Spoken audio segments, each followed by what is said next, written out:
Memang selalu menarik segala sisi dari Andika Perkasa, baik saat masih menjabat sebagai Panglima TNI, sampai kini yang namanya terus muncul. Apakah sebagai cawapres atau tim pemenangan Ganjar Pranowo? Pak Andika kan namanya ini udah kenceng nih gitu. Terus baru-baru ini ngelihat pakai baju merah gitu kan di hari Bung Karno. Emang udah melipir ke sana, Pak? Ya, saya memang sudah memutuskan untuk masuk sistem politik nasional, Mbak. Saya sudah putuskan itu sejak Januari kemarin. Tapi sebetulnya nggak ada target. Bener-bener nggak ada target, Mbak. Bahwasannya kemudian ada yang menyampaikan, oh, masuk kandidat calon ketua tim pemenangan, atau kandidat calon wakil presiden. Wah, itu ya satu kehormatan. Tapi sebetulnya saya nggak punya target. Dan saya more than happy untuk melakukan apa saja sesuai tugas yang dikasih ke saya. Itu aja, Mbak. Ini karir kedua saya, dan saya yakin karir kedua ini panjang juga. Karir pertama kemarin kan 40 tahun. Jadi kedua pun pasti masih lama.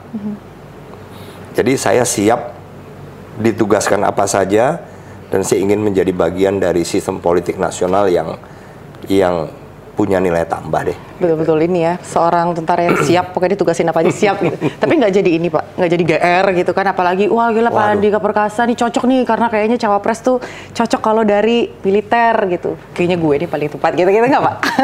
Justru saya kan merasa, waduh, apa iya? Oh iya? Iya, saya nggak percaya diri, Mbak. Masa sih? Benar, saya nggak pede. Karena Pak, ya, saya kan baru saja menyelesaikan karir saya, dan kebetulan bidangnya kan militer aja. Dan saya disiplin loh waktu itu. Saya nggak ngurusin hal lain kecuali tugas pokok dan fungsinya TNI waktu itu. Jadi saya nggak percaya diri apakah saya bisa. Tapi yang paling, menurut saya paling enteng adalah, ya udah, apapun tugas yang diberikan saya harus laksanakan dan saya harus bisa.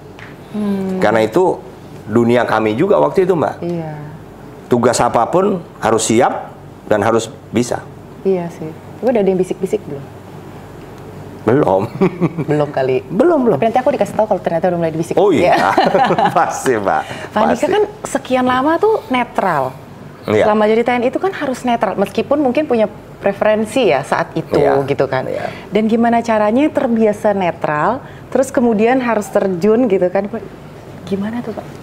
Ya, menurut saya karena memang kan statusnya sudah berbeda, Mbak. Sekarang saya sudah menjadi warga negara biasa yang punya hak untuk memilih dan punya hak untuk dipilih.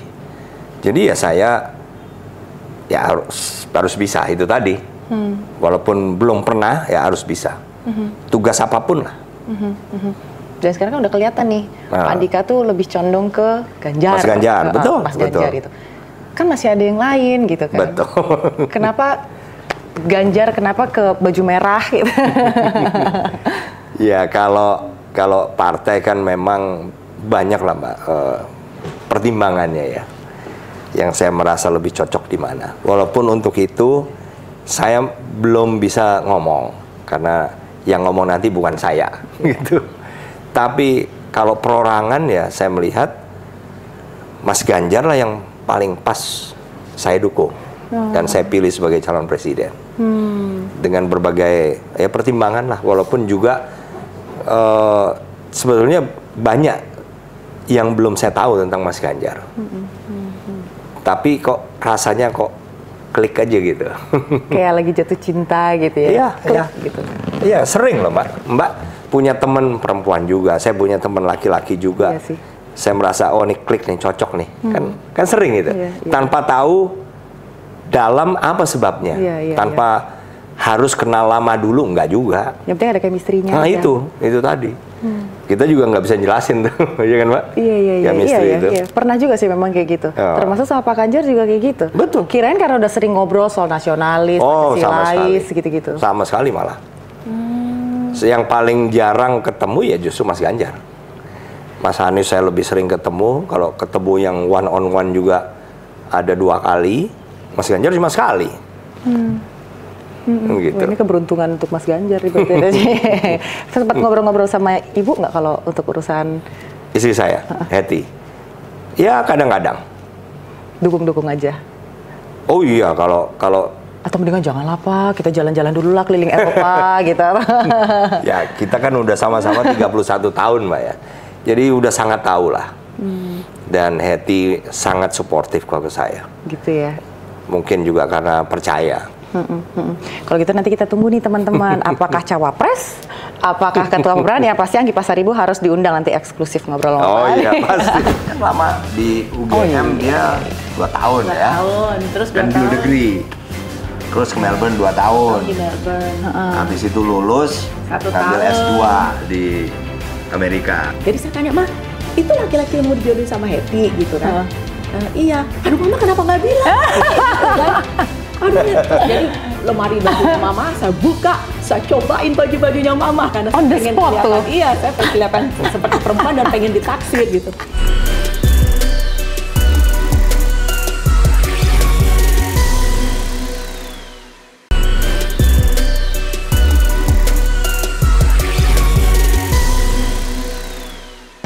Pepatah bilang selalu ada sosok wanita hebat di balik pria hebat.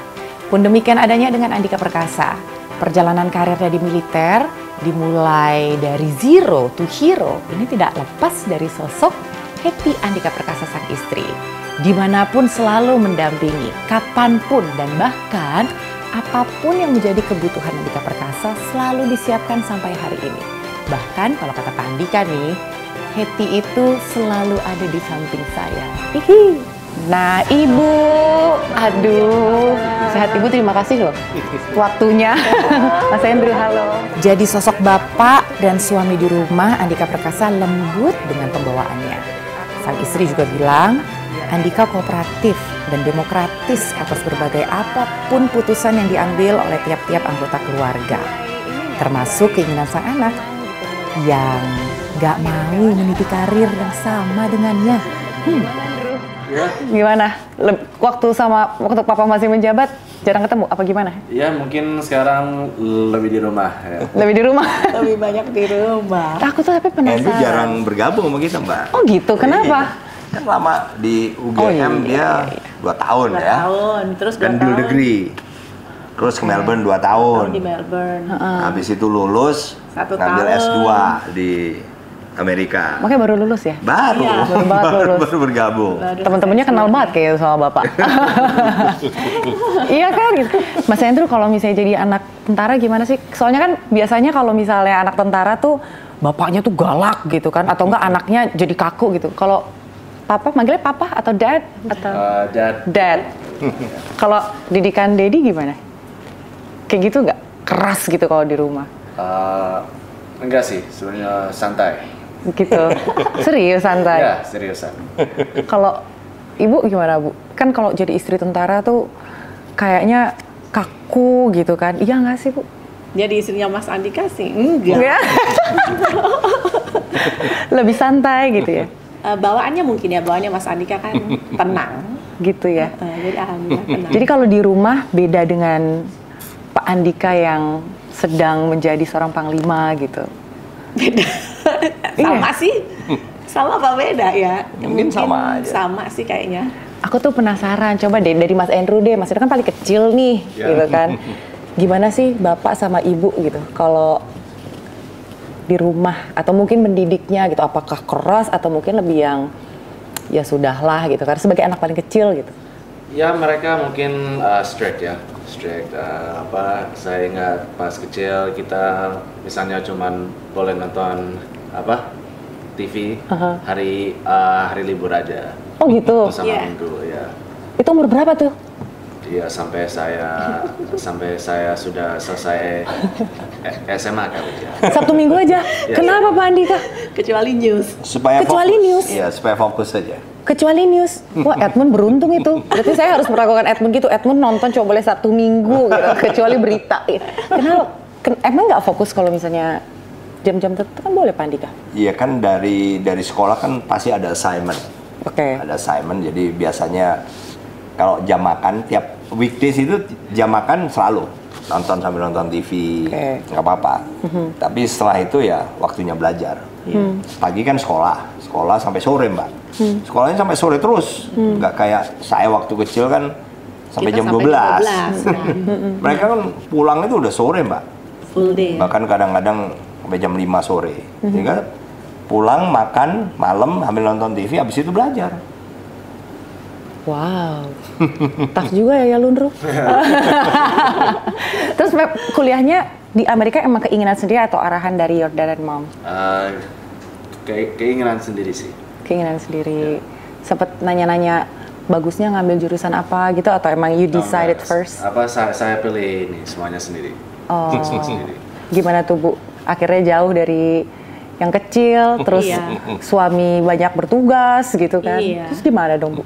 Sebenarnya sih dimulainya dari Alex ya. Alex kan dulu juga sebetulnya pengen sekolah di Amerika. Nah itu saya udah mulai sedih tuh. Namanya ibu ditinggal anaknya ya jauh. Tapi terus Alex nggak jadi. Saya pikir udah bakalan Alex, Angel, Andrew semua Di nggak Jakarta. akan jadi ke sana. Ternyata Andrew pasti berat lah sama Iya, namanya ibu. Ya apalagi waktu pandemi kemarin kan Andrew sama sekali nggak pulang. Dia tetap di sana. Jadi 2 tahun di sana. Saya cuma ngikutin berita aja ya di Australia tuh gimana gitu.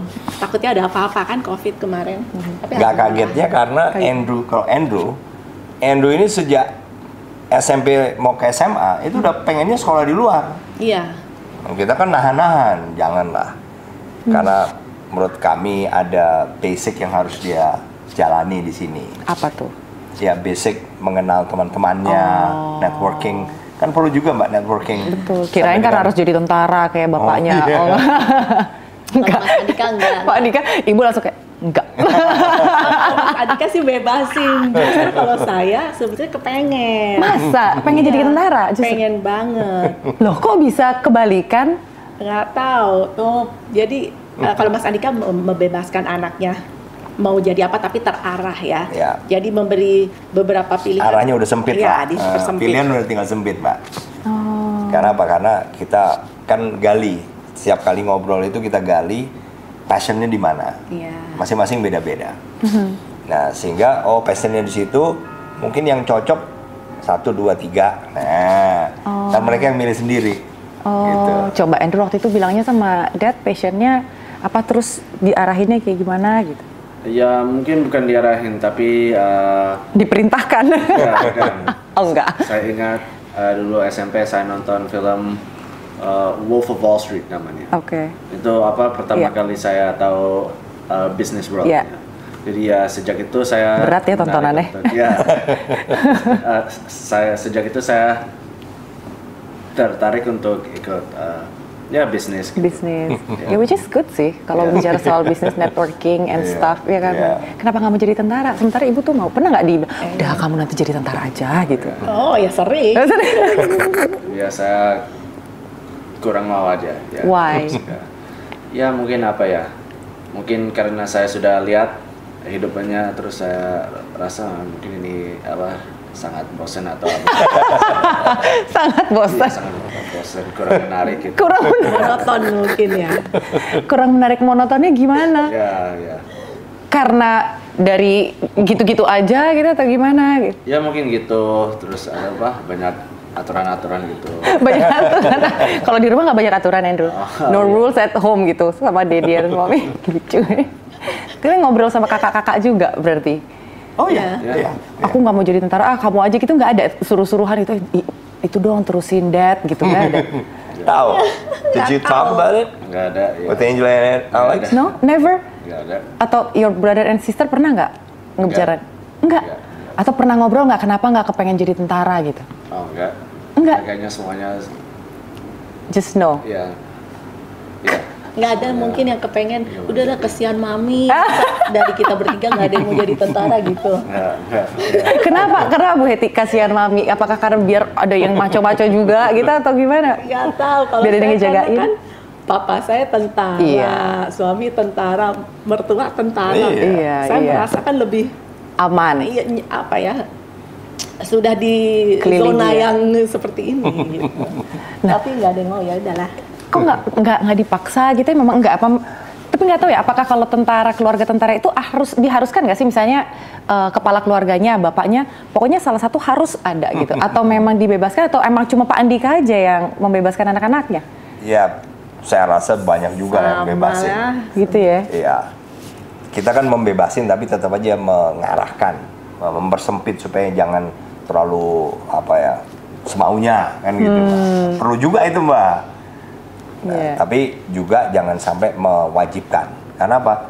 Nanti kalau dia nggak terlalu punya passion, nanti akan lebih susah. Bukannya nggak bisa, tapi pasti lebih sulit. Apalagi tadi yang diceritain ya, macam-macam soal tanggung jawab orang-orang yang bela negara itu kan, tanggung jawab menggunakan senjata, tanggung jawab lain-lain. Iya. Kalau kakak adiknya juga sama, ya udah bebas-bebas aja gitu. Iya, mirip-mirip juga. Ya ampun. Dan selain itu, kisah cinta Andika dan Hetty pun menarik untuk ditilik. Ternyata 31 tahun mengarungi dinamika pernikahan, siapa sangka kisah keduanya dimulai dari sebuah perjodohan. Malu-malu tapi mau. Berarti waktu itu bener nggak sih katanya sempat ditelepon sama orang tua ya? Waktu itu masih sekolah kan ya, di luar negeri. Ditelepon katanya disuruh pulang, suruh nikah gitu. Terus akhirnya memilih menikah gitu. Itu udah kenal sama Pak Andika atau belum? Waktu papa telepon bilang suruh pulang karena mau dinikahkan dengan lelaki pilihan papa, itu saya nggak tahu kalau itu lelaki itu adalah Mas Andika. Tapi belum kenal tuh? Atau udah kenal sebenarnya? Saya sama Mas Andika tuh sudah kenal beberapa tahun sebelum itu. Oh, oke. Tapi hanya bersalaman. Oke. Nggak lebih. Nggak ada obrolan lanjut pun nggak ada. Oh. Sesudah ini menarik. Oke. Terus begitu ditelepon nggak tahu nih yang mau dikenalin nih Pak Andika. Nggak tahu. Oke. Terus pulang, wow gitu apa gimana? Pulang itu juga karena mama bilang kalau kamu nggak pulang, papa kan pasti marahnya sama mama. Kamu nggak kesian sama mama? Saya kira papa saya dan mama saya aja yang kayak gitu. Sama. Ternyata bapak-bapak, ibu-ibu begitu ya. Kalau kamu gini nanti mama yang ini papa. Oh, oke, baik-baik. Ya udah deh, karena ya udahlah, karena saya kan perempuan ya, ya udahlah saya pulang karena mama gitu. Oke. Ternyata yang dikenalinnya Mas Andi kan. Nah, sebenarnya ini dijodohkan apa gimana sih Bu Hetty? Saya saat itu nggak merasa dijodohkan. Tapi setelah itu baru saya tahu ternyata memang papa saya udah naksir Mas Andika. Waduh, berarti ini pinter nih caranya Pak Andika memenangkan hati bapaknya. Sebenarnya enggak juga, Mbak. Kita nggak tahu juga. Jadi, nggak tahu. Jadi papa saya itu waktu itu kerjanya itu pokoknya dia melihat kayaknya laporan setiap tentara yang pergi ke luar negeri sekolah kan laporannya dibaca sama papa. Nah itu papa bilang begini ke mama saya, ini ada anak kok kalau sekolah pulangnya nilainya bagus-bagus ya, tulisannya bagus-bagus. Terus jadinya naksir lah papa sama si anak ini. Kuncinya kalau mau ditaksir sama bapaknya pacar perempuan kalian harus pintar. Betul kan Ibu? Iya kan Pak Andika ya? Pantesan sekolahnya bagus-bagus ya, nggak heran. Oke Ibu lanjut terus. Ya udah, terus papa telepon saya terus bilang ini ada Kopassus, ada Detasemen 81, Kopassus dan 81 kalau sekolah tuh nilainya bagus-bagus, anak pinter ini juara terus kata papa saya loh. Ternyata kamu harus di pulang, disclaimer. Gitu. Ya udah, terus ketemulah pada saat itu malam itu papa bilang ke mama, pokoknya kan saya tomboy banget ya dulu, jadi dibilang bahwa Hetty harus didandanin ya Ma biar feminin supaya nanti suka lah ini cowok ini supaya suka gitu. Jadi saya ambil di situ. Berarti kalau cowok ini nggak suka sama Hetty kan nggak jadi nikah. Ya kan? Jadi saya sengajain biasa aja, saya tetap tomboy aja nggak mau dandan supaya si cowok yang dikenalin ini nggak mau sama saya. Emang waktu itu udah punya cem-ceman di Amerika? Enggak. Di Amerika kan bener? Iya. Oh emang belum ya, masih single banget ya? Oh ya oke. Jadi pas kebetulan tugas saya itu dari papa karena anak tertua itu kalau ada tamu saya yang nemenin tamunya papa mama sampai papa mama pulang.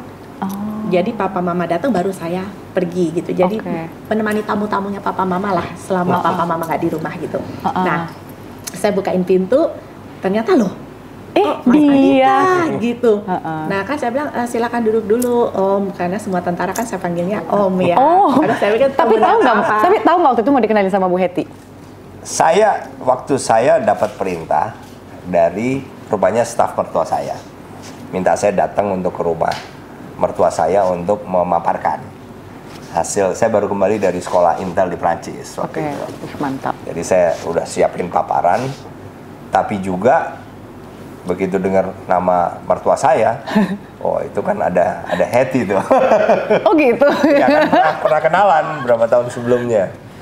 Ya saya excited juga lah, tapi walaupun juga konteksnya kerjaan. Kalau paparan kan kerjaan, Mbak. Jadi waktu itu pas dibuka itu berarti sebenarnya udah tahu dong karena wah sih ada Ya, Hetty. paling nggak saya udah expect bahwa mungkin aja Hetty ada di rumah kan gitu. Berarti udah sempat naksir sebelumnya atau belum? Ya udah waktu kenalan. Ampun, lucu banget sih. Kenalan itu kan itu berapa tahun sebelumnya Emang saya jodoh. benar-benar pemalu lah. Iya. Dan kita siapa sih? Gitu loh waktu itu saya mikirnya, Mbak. Bukan level saya lah itu. Karena kan Levelnya. letnan. Saya kan masih letnan 2. Berat sih memang. Ini kan levelnya udah, waduh, udahlah nggak usah mimpi tinggi-tinggi gitu. Gitu, Mbak. Kan kalau tentara mungkin kalau letnan, Iya. papa saya kan kolonel, jadi Iya. mungkin pikirannya mereka kan anak-anak gitu ya.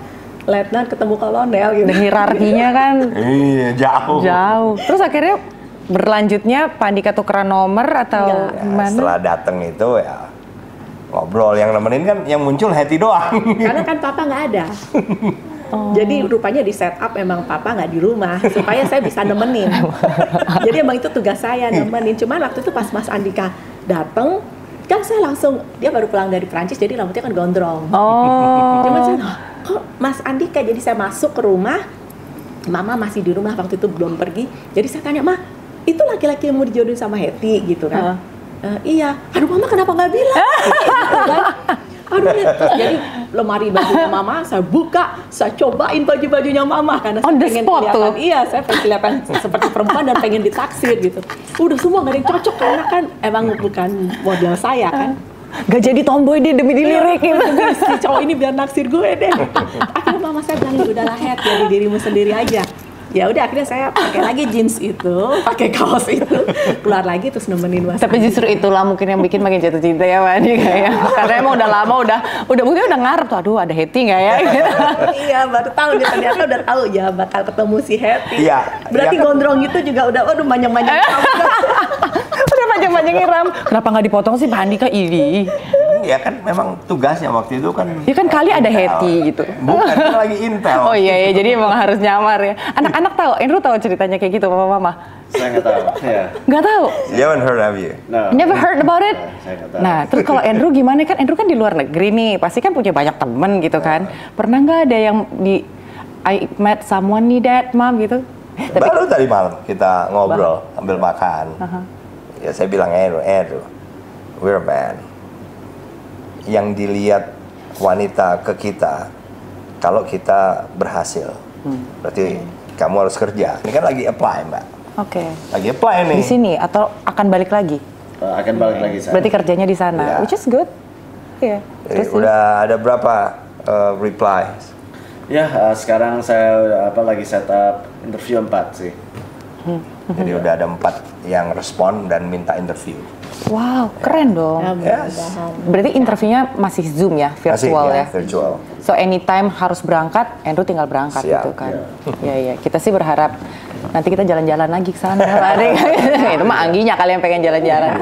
Kalau Andrew sendiri memang udah passionnya kan di bisnis ya? Emang cita-citanya memang pengen punya your own company sendiri, your startup sendiri gitu atau gimana? Iya benar. Mungkin di long term saya mau bangun bisnis saya sendiri. Long term tapi. In long term, which is good sih. Iya. Karena memang kan kalau di Indonesia sendiri kayaknya masih kurang dari 2 atau 3% ya pengusaha kan sebetulnya. Dan di sana kan Peluangnya bagus. lebih banyak, Mbak. Benar. Dan yang lebih penting bukan soal apa-apanya. Kita sudah sepakat bahwa basicnya, foundationnya di sana, work ethicnya itu loh, Mbak. Kalau kita kerja di negara maju kan work ethicnya itu terasa, disiplin. Iya. Kerja di sana kan demanding bener, Mbak. Iya. Nah, itu yang saya ingin dia dapat. Walaupun setelah itu dia pasti bisa kembali ke sini. Ada batasan waktu nggak, Pak Andika? Maybe just Nggak ada. 2 years? Nggak ada 2 years. batasan waktu, tapi juga saya juga udah bilang bahwa kerja di sana itu untuk cari pengalaman. Terserah mau berapa Good. tahun. Yeah. Tapi at the end of the day dia memang harus kerja di sini, mungkin akan lebih. Ya karena ini kan home country-nya lah. Mengabdinya ke Indonesia lagi gitu. Dan Andrew siap untuk itu juga berarti. Bahwa ke luar negeri hanya experience yang sementara aja gitu untuk modal nantinya di Indonesia. Emang udah siap di situ. Ya, ya. Kalau Bu Hetty waktu itu cita-citanya jadi apa, Bu? Aduh, malu. Saya tuh cita-citanya sebetulnya pengen jadi sutradara. Oh iya. Berarti udah mulai bisa bikin. Jangan-jangan ini digitalnya Pak Andika, Bu Hetty lagi di belakang lah. Oh bukan ya? Enggak, sama sekali enggak. Sama sekali enggak. Oh. Enggak. Berarti emang waktu itu jadi sutradara. Nah, Pak Andika kan selalu bilang nih, pokoknya Ibu Hetty atau istri saya itu harus selalu ada di samping saya gitu. Ya. Harus. Ya. Apa yang membuat seorang Andika benar-benar gitu? Ya itu, Ibu Hetty itu harus selalu di samping saya. Ya karena ya lebih sehat sih Mbak. Kita kan suami istri, berarti juga satu kita harus selalu responsif terhadap anak-anak. Alex di Surabaya, Angela di sini, Endo baru ini cuma break sebentar aja di sini. Jadi kita kan harus responsif. Tapi kalau kita misalnya separated, nggak tahu karena tugas apapun lama, waduh, kayaknya agak kurang bisa sehat, ya? Responsif lah. Maksudnya respon yang terkoordinir. Jadi bukan respon saya atau responnya Hetty doang. Dan itu kan pasti terjadi Mbak. Nah, itulah menurut saya guna orang tua. Orang tua ada itu kan justru supaya kita bisa membantu. Walaupun juga bukan berarti misalnya membuat spoil atau manja, enggak. Sama sekali. Waktu saya menjabat Kepala Staf Angkatan Darat, saya menjabat Panglima, nggak ada anak-anak saya yang kemudian ikut bisnis di kantor saya, nggak boleh. Adik-adik saya, adik-adiknya juga. Adik-adiknya Hetty, adik saya, kakak saya nggak ada, nggak boleh. Karena apa? Karena bagi saya itu prinsip supaya tidak terpengaruh. Walaupun mungkin pengusaha ya, kebetulan Andrew belum jadi pengusaha, tapi saya ingin Andrew bisa memahami, dream, iya. Bisa memahami nilai-nilai itu betul, juga nantinya. Betul. Jadi nggak ada yang abu-abu ya. Betul. Black, white, nggak ada yang abu-abu. Nah, Bu Hetty, kan kalau yang kita lihat kan cita-citaan mulu nih, gitu kan kayaknya, lengket banget gitu. Apa yang paling bikin gemes gitu sama Bapak? Paling sebel gitu kalau misalnya Pak Andika kayak gini tuh sebel gitu. Ada sebel? Gitu. Misalnya nggak bisa dibantah kah, atau terlalu baik ke semua orang? Terlalu baik ke semua orang sih saya seneng. Kalau sebel itu, saya tuh sebetulnya sebel sama Mas Andika tuh setiap hari loh. Masa? Iya, setiap hari. Nanti Andrew coba siapin jawabannya. What make you gitu sama your dad? Biar lebih sincere kata. Karena apa Bu? Bikin kesel tuh Mas Andika hal-hal kecil ya, tapi banyak loh sebenarnya.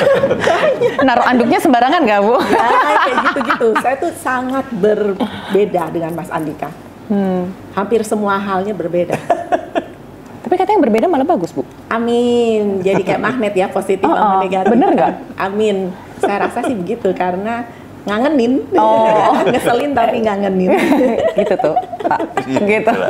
Kalau Pak Andika gimana Pak? Ada yang paling gemes gitu sama si Bu? Atau justru enggak? Atau jangan deh pertanyaannya. Enggak, pertanyaannya aku balik deh. Kayaknya saya ada kemiripan sama Ibu soalnya. Pertanyaannya saya balik. Pak Andika yang bikin cinta terus gitu. Nggak ada kan, ada yang bilang kalau hubungan pernikahan udah lama tuh udah garing. Ini kok kayak udah lama berapa puluh tahun? 31 tahun. Cinta terus tuh.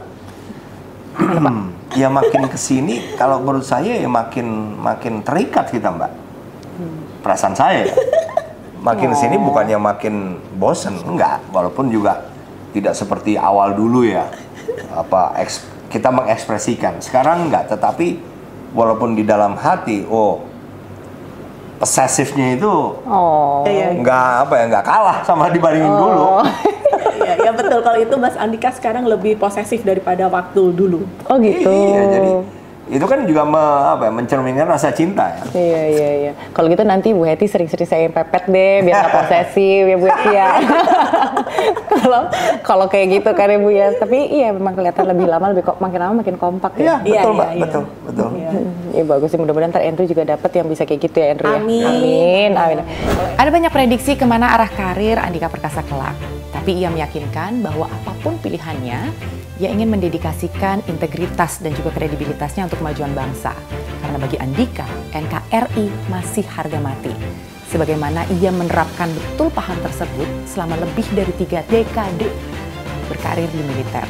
Jadi kita tunggu ya Pak, kabarnya nanti yang lebih lanjut. Nanti saya ketok-ketok pintu lagi. Saya Anggi Pasaribu, sampai ketemu di Inside Story yang akan datang.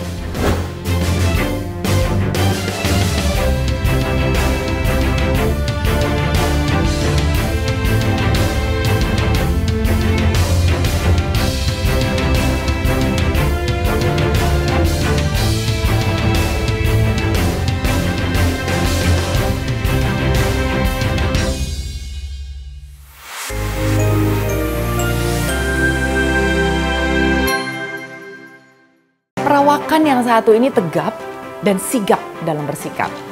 Berkarakter lembut, tapi juga tegas. Di masa kepemimpinannya, ia berhasil mendobrak sejumlah tradisi di tubuh TNI. Yang katanya banyak aturan dan sudah jadi aturan, tapi tetap tidak ditegakkan. Inside Story with Anggi bertamu ke rumah Jenderal Purnawirawan Andika Perkasa.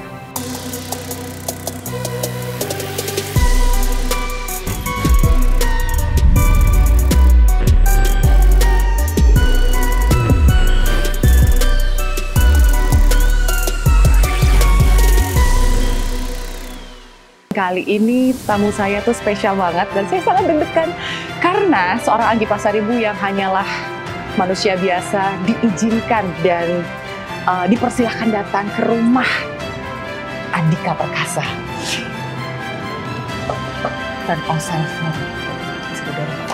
kaget. Bagi, Waduh, Pak Andika salam dari dulu. Ini suatu kehormatan loh. Seperti yang saya katakan teman-teman, Anggi nih manusia biasa diundang dan diterima di rumah Andika Perkasa. Bagi kan juga spesial. Wah, ini suatu kehormatan ini teman-teman. Sungguh tak menyangka Pak Andika berkenan menerima undangan wawancara. Sekilas menyapa agak takut-takut. Maklum, yang saya temui seorang jenderal.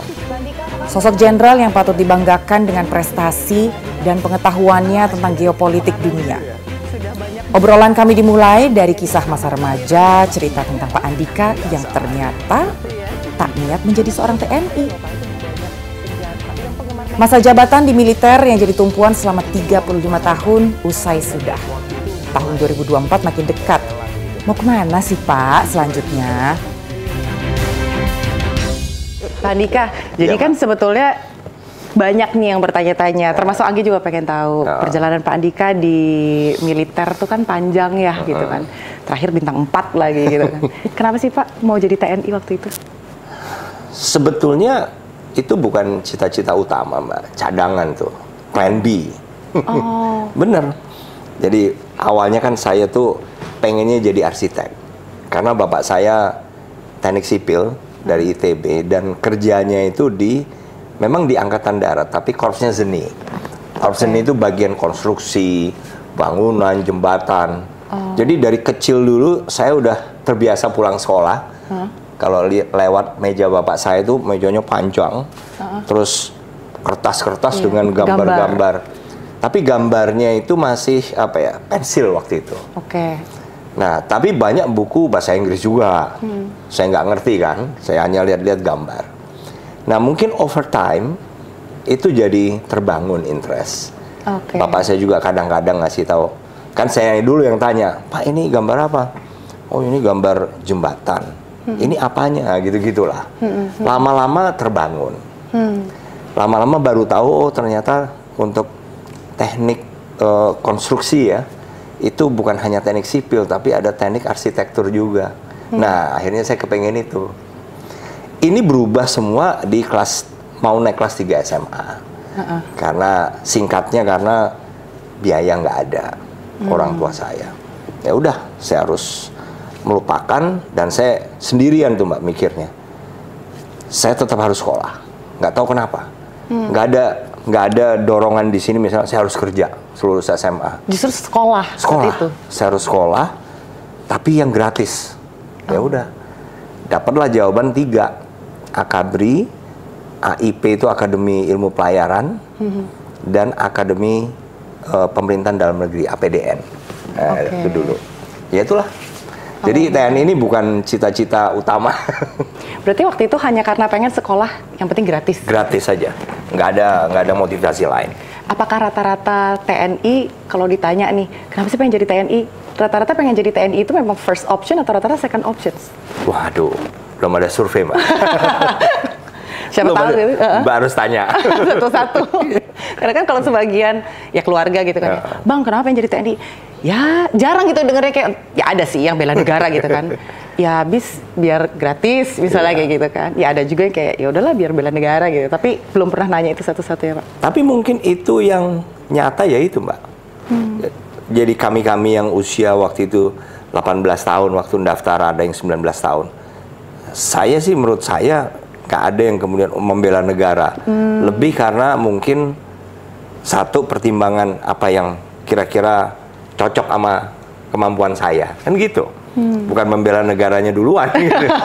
Karena membela negara menurut saya juga bisa dilakukan oleh profesi apa saja. Betul, Nah, itu menurut saya. Kalau pengen jadi TNI gitu ya Pak Andika, modalnya tuh harus apa sih? Waktu saya dulu benar-benar nggak ada uang, nggak ada permainan uang. Dan itu yang kemudian membekas. Itu tahun berapa berarti Pak Andika? Itu tahun 83. Oke. Ya. Mbak udah lahir ya? Belum, 9 C. Masih muda. 83 tuh Mbak. Jadi sama sekali nggak ada uang. Saya hanya tanya-tanya apa syaratnya, tesnya apa saja. Ya udah itu aja. Fisik saya belajar apa materi yang diujikan. Larinya ada pull up, push up, kemudian sit up, lari angka 8, sprint. Nah terus mungkin akademik, kalau akademik kan sekolah itu oke lah, karena waktu saya SMA lumayan lah di kelas sih juara sih dapat lah. Widih. Jadi akademik saya nggak khawatir. Ya kelihatan sih. Kalau dalam hal itu beberapa kali ngelihat wawancara-wawancara Pak Andika sih nendang. Tapi sebelumnya enggak loh Mbak. Masa? Bener. Lah kalau waktu ketemu sama tentara-tentara dari negara-negara lain, cas-cus Enggak, tuh. sebelumnya. Sebelumnya emang. Wah sebelumnya Mbak, saya yang paling selalu ada merah, minimal 1 tuh ada dari Masa SD sampai kelas 2 SMP. Mau naik kelas 3 SMP. Kirain emang demen kutu buku gitu. Enggak. Saya merah terus, yang merah itu berhitung. Dulu namanya bukan Berhitung. matematika, berhitung. Saya selalu merah. Biasanya ada lagi. Kelas 2 SMP saya hampir nggak naik kelas. Itu kuartal terakhir lah. Saya naik kelas 3 SMP itu percobaan Mbak. Karena itu pun karena udah sadar di kuartal terakhir. Ya itu cerita sehingga saya merasakan bahwa ternyata kalau kita mau bisa. Iya, Nah itu aja. Benar. Iya benar. Kalau mau bisa itu kan kalau dari keuangan, terus keinginan gitu. Betul. Kalau mental Pak Andika, karena aku tuh nggak tahu ya. Aku dulu pernah ikut pelatihan marinir. Jadi pernah. Jadi waktu itu sempat masuk ke salah satu stasiun TV swasta. Jadi semua yang mau masuk di sana itu kita harus marinir gitu. Makanya masih punya sepatunya. Ini sepatu waktu latihan dulu Mbak? Waktu itu jadi untuk bisa pakai seragam ini tuh panjang. Tapi pada saat ngobrol selesai pendidikan 2 minggu dengan marinir gitu, ini mah belum ada apa-apanya katanya kayak gitu kan. Dan memang kita dilatih mental. Lagi tidur tengah malam dibangunin pakai senapan, mau jadi pekerja media gitu kan. Dan dibilang, Gi kalau pengen jadi tentara itu tuh nggak kayak gini, mental kita tuh harus. Nah itu untuk modal mental tuh gimana Pak Andika? Waktu ini yang saya rasakan dulu Mbak ya, waktu saya sendiri apply atau daftar, saya sih nggak merasa ada sesuatu yang kemudian berat banget. Tapi begitu saya jadi Kepala Staf Angkatan Darat, nah saya baru tahu, mulai sejak Pangdam lah, karena Pangdam itu mulai terlibat untuk rekrutmen di daerah. Yang lulus daerah dikirim ke pusat, ditangani oleh Mabes AD waktu itu. Nah itu saya sudah mulai tahu bahwa ada materi tes, yaitu tentang kesehatan, termasuk kesehatan mental. Nah, gitu. Ini walaupun namanya ada materi tes mental ideologi, tapi yang lebih mengukur kekuatan mental kita itu materi kesehatannya. Nah, di situ ada klasifikasi kita, Mbak. Kita dikasih materi tes, di situ kemudian keluar klasifikasinya. Biasanya yang J4 itu kategori ya, itu nggak lulus lah. J4 tuh apa tuh berarti? Kan ada J1, Jelek, bukan? 2, iya. Oh, bener. Iya. Jelek. J1, J2, J3, J4. Biasanya J4 udah nggak mungkin. J3 masih dipertimbangkan. Nah, mungkin karena saya termasuk yang lulus, berarti kekuatan mental saya dianggap masih dianggap kuat. Karena memang kalau yang tidak lulus untuk mentalnya itu akan terlihat dia tidak kuat menahan tekanan, tidak kuat menahan stres. Nah, itu biasanya kita drop karena fatal. Daripada kita masukkan, pasti nanti ada konsekuensi yang kemudian malah nggak diinginkan semua pihak, gitu loh Mbak. Misalnya ada yang stres kemudian nembak temannya, ada. Bahkan itu sudah ketahuannya saat operasi. Waduh. Saya nggak mau ngomong operasi apa, tapi itu terjadi. Sampai belasan Mbak yang tewas ditembak oleh temannya sendiri karena stres. Iya sih. Dan yang baru-baru waktu saya terakhir kasat sebelum jadi panglima, itu ada di Kalimantan Barat. Lagi tugas. Dia nembak karena dia melihat, dia anak, ya stres itu kan biasanya muncul usia belasan, akhir mendekati 20, sampai dengan menjelang 30. Nah, prajurit muda ini kan masih sekitar 20-an, 21. Itu melihat temannya, padahal dia sudah di daerah operasi itu ya, di pos perbatasan. Tapi mungkin tekanan mulai timbul dan dia masuk kategori yang mungkin tadinya tidak lulus, tapi kemudian lulus. Nah, akhirnya dia melihat temannya ini seperti bukan temannya. Dia tembak, Mbak. Ya itu yang berbahaya. Makanya kenapa untuk masuk jadi TNI itu segitu ketatnya ya Pak Dika ya? Iya, karena resikonya Mbak. Iya. Jadi memang bukan cuma sekedar punya modal uang, bukan cuma sekedar modal badan bagus, olahraga fisiknya kuat, semua tuh dites ya. Betul, dan ada maksudnya. Kesehatan pun gitu. Kesehatan kan kadang-kala kan ada orang tua yang mungkin ngotot. Atau yang bersangkutan ngotot, saya harus masuk. Bukan apa-apa. Mungkin kelihatannya kamu nggak beruntung, tapi mungkin kamu diselamatkan. Sebab kalau kamu masuk ke situ, mungkin hal yang lebih jelek akan terjadi. Misalnya kalau kesehatan, dia memaksakan diri, misalnya jantungnya tidak sempurna. Anak-anak muda kan sebenarnya belum lah kalau sakit jantung, tapi memang bawaan dari lahir itu kan ada aja Mbak. Begitu. Banyak lagi. Dan Pak Andika sadar nggak sih waktu jadi Panglima TNI gitu ya, tapi ini bukan lagi yang ngomong loh, sosmed loh gitu kan. Kalau Pak Andika lewat tuh kok kayaknya diador banget gitu sama orang. Sadar nggak sih Pak Andika? Oh iya? Iya. Saya malah enggak loh. Makanya saya pengen nanya, Pak Andika tuh memang galak nggak sih waktu jadi Panglima? Saya cuma sekali doang lihat waktu itu ada anak buahnya yang lagi Zoom, ditegur gitu kan. Tapi habis itu posisinya juga bagus naik. I mean, are you a fair enough leader gitu atau gimana? Galak nggak sih atau memang sebetulnya lebih ke bapak yang mengayomi gitu? Soalnya kan kalau di film-film kan kayaknya kalau komandan gitu salah disiplin gitu kan? Ya menurut saya harus kombinasi lah Mbak. Gitu ya? Harus ada reward and punishment juga. Yang waktu itu kan karena itu tentang kalau nggak salah tentang apa ya, Papua apa kalau nggak salah kan penting sekali. Jangan sampai salah paham, jangan sampai instruksi dari atas itu nggak dimengerti oleh level, nggak usah jauh-jauh paling bawah, itu kan level di bawah saya paling 2-3 level lah. Karena apa? Karena nggak dengerin kan. Jadi jangan kaget kalau kemudian paling bawah prajurit terbawah nanti salah melakukan tugasnya gara-gara instruksinya nggak sampai sih. Karena yang saya berikan instruksi saja nggak dengerin, kan gitu. Dan waktu itu kan terus terang baru Mbak, virtual itu baru. Ya kita sudah pernah, tapi sangat jarang. Biasanya kita selalu fisik, ketemu secara fisik memberikan perintah. Waktu itu kan kalau nggak salah masih zaman COVID itu. Jadi kita mau nggak mau harus pakai VTC. Dengan VTC banyak orang yang tidak terbiasa sehingga menganggap gue nggak kelihatan nih. Kan gue nggak kelihatan nih paling. Kan biasanya kan ini Pak Andika, ya nggak semua sih. Kadang-kadang kan ada bos kalau udah negor bawahan terus akhirnya jadi catatan gitu. Tapi kok justru pas sempat aku lihat malah orang yang ditegur Pak Andika karirnya malah bagus.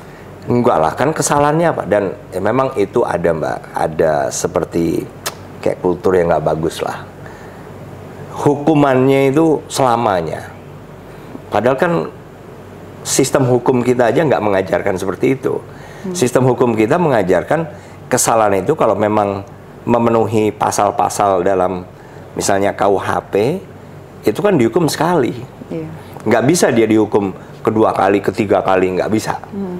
Sehingga dalam cara saya memimpin pun harus. Sekarang kesalahannya apa? Kesalahannya nggak dengerin. Saya tegur, itu sudah hukuman. Udah cukup, selesai. Nggak kemudian Karirnya jadi oh ini nggak dengerin, masih terus itu berlangsung, nggak boleh. Iya, karena saya pas riset loh, jadi posisinya jadi kayak pokoknya terakhir aku lihat bagus nih posisinya gitu, berarti you're fair enough. Pak Andika tuh menjabat 1 tahun ya berarti sebagai Panglima TNI. Betul. Sebenarnya nih Pak, cukup nggak sih Pak 1 tahun? Ya menurut saya itu kan sudah terduga Mbak, waktu saya mendapatkan surat presiden, kopinya, bahwa saya diajukan sebagai calon panglima, kan kita sudah tahu. Waktu saya tinggal setahun. Berarti harus kejar dong. Harus semuanya. Harus. Nah itu menurut saya nggak ada yang perlu disesalkan apakah kurang atau cukup, karena kita sudah tahu, sebelum dilantik pun sudah tahu. Tinggal waktu itu bagaimana saya mengatur prioritas sehingga 1 tahun itu saya benar-benar ada yang saya selesaikan, ada yang bisa saya tunjukkan, ada yang saya bisa perbaiki. Dalam waktu 1 tahun itu Pak Andika, ini kan sekarang kan udah selesai gitu kan ya Pak Andika. Kira-kira apa sih yang masih perlu untuk dilanjutkan lagi? Oh banyak Mbak. Apalagi kalau kita bicara IKN, terus kita bicara lagi alutsista gitu ya tuh. Banyak Mbak, jadi nggak mungkin, Mbak kan nggak pernah di birokrasi. Birokrasi itu, atau Mbak di organisasi Mbak kerja pun sekarang, pasti juga selalu ada perubahan. Betul. Mbak Anggi pun, dalam bidang Mbak Anggi pun saya yakin juga banyak yang harus diperbaiki tiap harinya. Tiap hari loh, nggak usah tahun. Jadi menurut saya itu nggak akan pernah berhenti Mbak. Apa yang masih diperbaiki, banyak sekali. Dan harus terus. Sebab kalau organisasi itu tidak memperbaiki, ya nggak ada kemajuan. Kan gitu Mbak. Makanya ada omongan sering-sering business as usual. Nah, janganlah. Atau ya landai-landai aja lah, rutin-rutin aja jangan. Gitu Mbak. Kalau pandangan Pak Andika sendiri dari TNI kita nih Pak, apa yang masih perlu dibenahi lagi? Ya banyak Mbak. Waktu saya menjabat kan prioritas saya adalah nomor 1 penegakan hukum. Kita harus berpegang pada peraturan perundangan. Terus yang ya banyak lagi lah, personil lah, kemudian cara kita membeli barang atau pengadaan, banyak sekali Mbak. Ya mudah-mudahan itu nanti masih bisa berjalan dengan maksimal nih dengan pergantian panglima. Harus. Saya nggak punya target, dan saya more than happy untuk melakukan apa saja sesuai tugas yang dikasih ke saya. Jadi saya siap ditugaskan apa saja, dan saya ingin menjadi bagian dari sistem politik nasional yang punya nilai tambah deh.